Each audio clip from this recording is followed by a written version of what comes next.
you compare a film to a human body, then the story is the backbone. Without the backbone, the entire body would collapse. But what if I told you that there's a filmmaker who invests less on this backbone, he thinks less about the story, but still creates beautiful, soulful, impactful films that stay with you long after you watch them for many, many years. Welcome back to the channel, everyone. Today I want to start a new series called The Filmmakers I Love. To kick off this series, I want to introduce you to this American filmmaker who has made some of my favorite movies of all time. His name is Richard Linklater, and these are some of his trademarks. Most of his movies take place over a single day. He focuses on simple, everyday characters who become part of your lives. The dialogue between these characters is so relatable that you feel like you're hanging out with your friends. And once he made a movie that was shot over 12 years. And next, he's going to make a movie which is going to be shot over 20 years.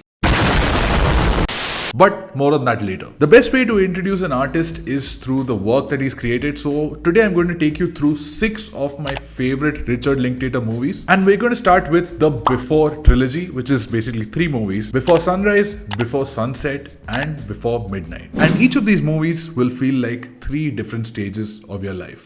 Before Sunrise came out in 1995, and to this day, it's given many of us Indians extremely unrealistic expectations of what happens when you travel on a train. Because here's where the movie starts from. Jesse is an American tourist in his early 20s. He's traveling through Europe on a train where he meets Celine. She's a French student who's also traveling, taking a break. They start talking out of nowhere and immediately they enter this deep, intense conversation. And by the end of that conversation, Jesse has to jump off the train to go to another city. But he stops, he comes back to Celine and he's like, "Why don't you also jump off with me, spend the day with me?" And she says yes. That's what she said.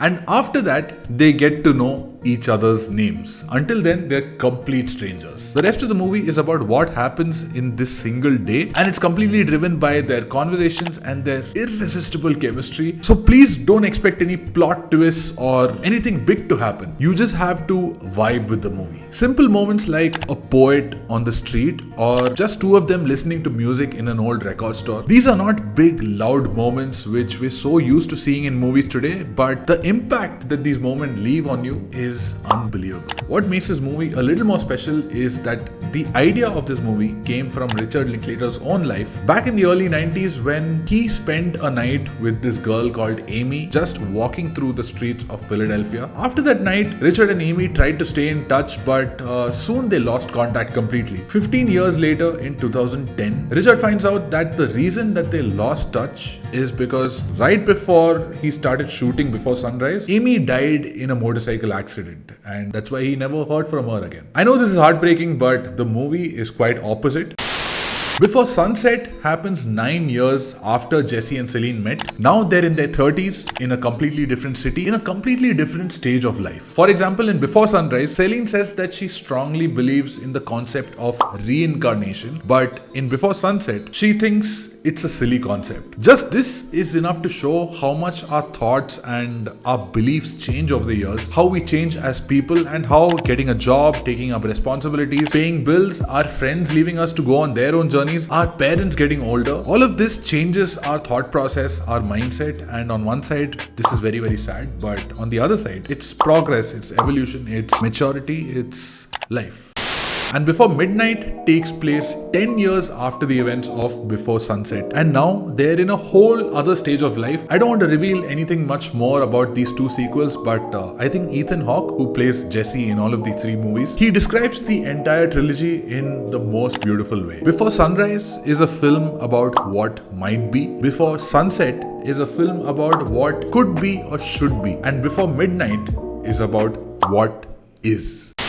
The next movie in this list is Dazed and Confused, which I always turn to when I'm feeling dazed and confused.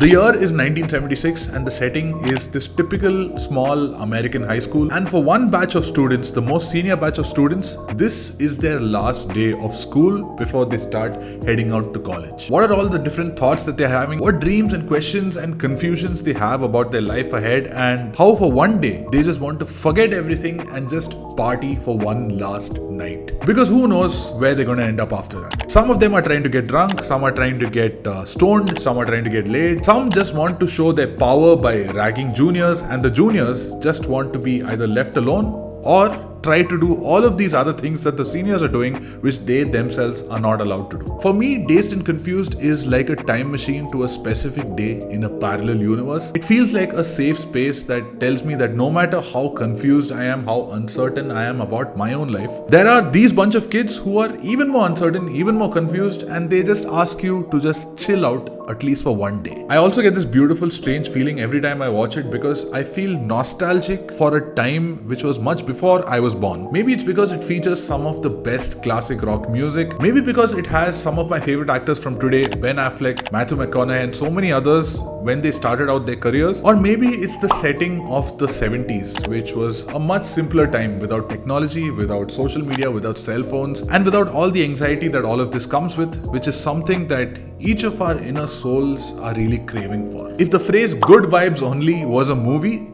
it's this. Movie number 5 is School of Rock. If you love rock music like me, or you want to get into rock music like I did when I was 12 or 13, this is your gateway drug. If I had no bills to pay, if I had no responsibilities in life, I would just be Jack Black's character Dewey Finn, who has devoted his life to rock music so much that it destroys him until he finds a way to use that same rock music to win it all back by making a rock band with a bunch of school kids. One of the coolest and most innocent movies to be ever made, and this movie is also like a constant reminder for anyone who wants to follow something that they truly love. The movie asks you to follow your passion, your curiosity like a child, no matter how much modern society keeps asking you to grow up. And final movie in today's list is Boyhood, which is a story about boyhood.